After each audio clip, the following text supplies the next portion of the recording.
Fiquem ligadinhos nesse revisaço. Vem com a gente!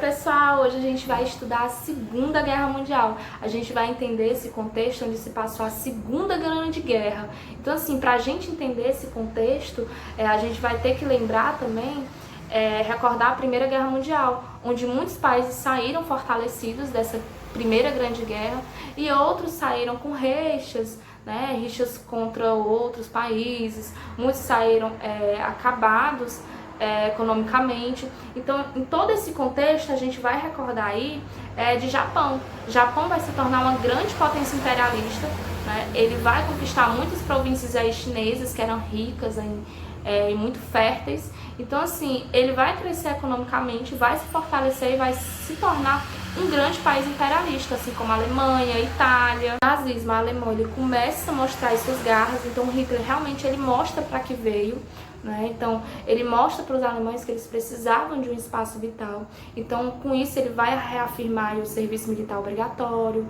né? Ele vai criar acordos e laços com Mussolini, que era um fascista aí da Itália.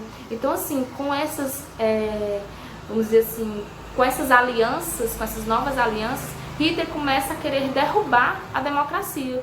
Então, a partir de determinados momentos, eles dois juntos, né, vão à luta, vão à guerra. Então, um grande exemplo disso é a Guerra Civil Espanhola. E Hitler ele acaba se fortalecendo muito, ganhando fortes aliados, né, conquistando, né, invadindo aí muitos territórios, como é o caso da Polônia.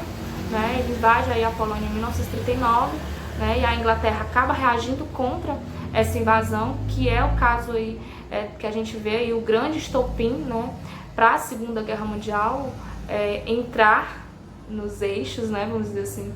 Então a gente vê a Segunda Guerra Mundial surgindo em 1939 com essa invasão do Hitler à Polônia e a Inglaterra reagindo contra. Então a gente vai ver aí potências, não é? Grandes potências se dividindo aí em grupos. De um lado a gente vai ver aí o grupo eixo, do outro lado a gente vai ver aí os aliados, né? Grandes potências se juntando, né? Uma de cada lado para lutarem, né? Em lados opostos e se iniciando aí a Segunda Guerra Mundial, que vai de 1939 até 1945. E no início aí da Segunda Guerra Mundial a gente vai ver aí essa forte ofensiva dos nazistas na Europa, né? Um grande exemplo é essa guerra relâmpago, não é, deles, onde eles vão invadir países, né, vão acabar conquistando 5 países, um deles é a França, né, e a partir de então eles vão aí tentando conquistar outros países como a Inglaterra, né, eles vão bombardear muito a Inglaterra, né, mas a Inglaterra ainda vai sair vitoriosa nesse bombardeio. Então eles vão passar, né, a tentar conquistar a União Soviética. Enquanto a guerra no Ocidente acontecia, a guerra no Oriente se iniciava. Os Estados Unidos e Japão eles decidiram disputar por territórios entre si. No finalzinho de 1941, o Japão decidiu, em um ataque surpresa, atacar os militares estadunidenses, destruindo assim uma boa parte da sua tropa poderosa. Os Estados Unidos reagiu e decidiu ir contra o Japão, atacar o Japão.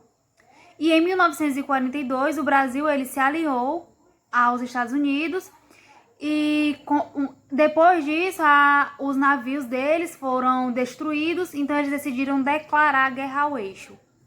Logo após a declaração da guerra contra o eixo, se iniciaram 3 frentes de luta. A primeira se iniciou em 1943, né? O exército soviético foi marchando em direção a Berlim, que é a capital da Alemanha, e assim se iniciou essa primeira frente, que foi os aliados contra o eixo.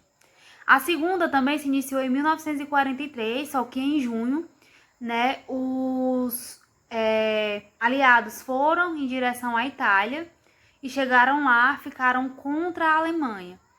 Os italianos renderam-se e em setembro eles ficaram lá, apesar da luta continuar, mas eles ficaram lá no norte do país. A terceira frente aconteceu em 1944, né? Os aliados eles desembarcaram no norte da França e esse dia ficou conhecido como Dia D, para pegar de surpresa os alemães, para não marcar a data no calendário, né? Então ficou conhecido como Dia D como um código. os alemães foram realmente pegos de surpresa e assim os aliados eles venceram os alemães e libertaram Paris dos nazistas. Logo depois disso, os aliados eles foram direto para Berlim, né? E vocês lembram que os soviéticos já estavam lá. Hitler, ele se viu desesperado, ele colocou idosos, mulheres, crianças, todos para lutarem, para tentar ganhar. Em 1945, ele viu que realmente não ia dar, não ia acontecer a vitória dele. Então, ele e sua esposa se suicidaram. E em 1945, os alemães assinaram um acordo decretando o fim da Segunda Guerra Mundial. No Oriente, ainda estava acontecendo a Guerra do Japão contra os Estados Unidos. E o que chama a atenção é os métodos que o Japão utiliza para tentar realmente ganhar essa guerra. Um dos métodos mais conhecidos foi os pilotos suicidas. Os pilotos de avião se jogaram contra os navios dos estadunidenses. Só que os Estados Unidos, eles não voltaram para trás, eles não desistiram, eles continuaram e lançaram 2 bombas que foram as bombas mais conhecidas da história, que foram Hiroshima e Nagasaki. Foram as bombas que assim atingiram milhares de pessoas, muitas pessoas morreram mesmo por causa dessas bombas. E assim foi uma guerra bastante complexa. Em 1942, o objetivo dos nazistas era exterminar todos os judeus. E para isso foram criados campos de extermínio. E assim foram mortos mais de 6 milhões de judeus. Eles eram levados para um canto em que eles diziam que os judeus iam tomar banho, mas na verdade eles eram levados para uma câmara que queimavam eles vivos, E assim eram levadas crianças, idosos, as pessoas que eles não podiam usar como escravo. Mas também depois eles levaram quase todo mundo, foram mortos mais de 6 milhões, e isso ficou conhecido como Holocausto. Foram mortos também homossexuais, padres, pastores que pregavam contra a guerra, contra o nazismo. E em 1945 houve o julgamento dessas pessoas e os aliados eles tiveram como realmente provar após a Segunda Guerra que esses crimes existiram, porque eles falavam para a população, falavam para o povo e o povo não acreditava que aquilo acontecia, porque era uma barbaridade muito grande. Mas aí houve as provas e em 1945 esses nazistas foram julgados. Smoke weed every day.